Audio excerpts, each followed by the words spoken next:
అన్నమాట.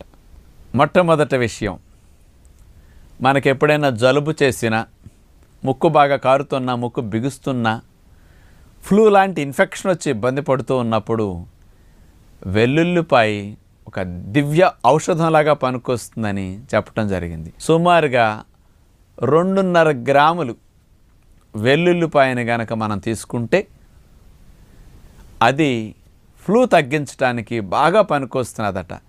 మరి ఈ వెల్లుల్లిపాయలు ఉండే మెడిసినల్ ప్రాపర్టీలు ఏం చేస్తుందో తెలుసండి?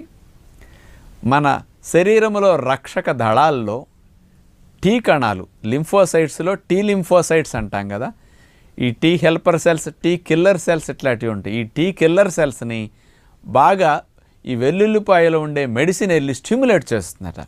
అందుకని ఈ టీ కిల్లర్ సెల్స్ వెళ్ళి ముఖ్యంగా ఈ ఫ్లూ సంబంధించిన కారకమైన క్రిముల మీద దాడి చేసే